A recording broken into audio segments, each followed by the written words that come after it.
예수님이 길을 가실 때 한 여인이 예수님을 자신의 집으로 초청합니다. 그녀의 이름은 마르다였죠. 위로는 나사로라고 하는 오빠가 있었고 아래로는 마리아라고 하는 여동생이 있었습니다. 그녀는 예수님을 자신의 집으로 모시고 오자마자 분주해집니다. 예수님과 그의 제자들을 위해 음식도 준비하고 그들을 대접할 여러 가지를 준비합니다.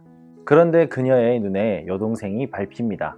그에게 마리아라는 동생이 있어 주의 발치에 앉아 그의 말씀을 듣더니 예수님과 제자들을 대접하기 위해 언니는 분주하게 움직이는데 동생이라는 녀석이 언니를 돕기는커녕 예수님 발치에 앉아 예수님의 말씀을 듣고 있기만 하는 것입니다.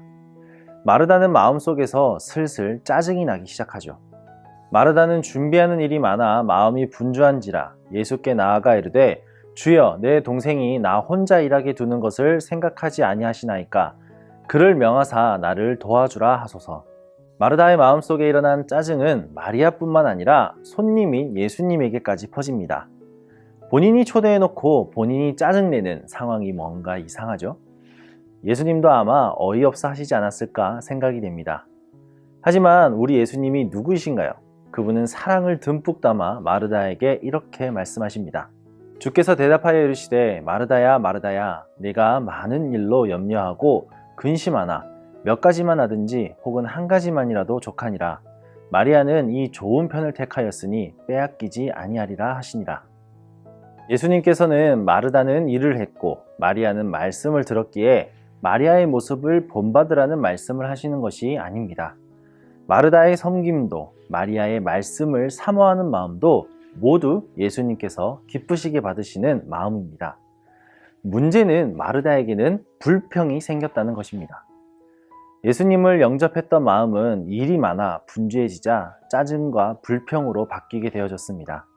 그 마음으로 인해 예수님이 자신에게 오셨다는 이 기쁨의 마음이 사라졌다는 것이었죠. 우리도 주님을 위해 하는 일이 매우 많습니다. 특히 작은 교회는 각자가 몸담아 봉사하고 헌신하는 곳이 많습니다. 봉사하는 것이 좀 힘든가요? 아마 주일만큼 봉사로 가득한 시간은 없을 것입니다. 그러다 보면 우리의 마음은 점점 마르다처럼 분주해지고 짜증과 불평이 쏟아져 나오게 됩니다. 그러나 여러분, 우리는 오늘 이 말씀 속에서 예수님이 우리에게 하신 말씀을 기억해야 합니다. 우리가 몇 가지 일을 하든 혹은 한 가지 일을 하든 주님은 변함없이 우리 옆에서 함께하고 계신다는 사실을 기억해야 합니다. 우리는 주님을 위하여 많은 것을 합니다. 그러나 주님께서 원하시는 것은 얼마나 많은 것을 주님께 드리고 준비하느냐가 아닙니다. 주님은 그저 우리가 주님과 함께할 때 누리게 되는 기쁨이 우리의 마음속에 가득하기를 바라십니다. 그런즉 너희가 먹든지 마시든지 무엇을 하든지 다 하나님의 영광을 위하여 하라.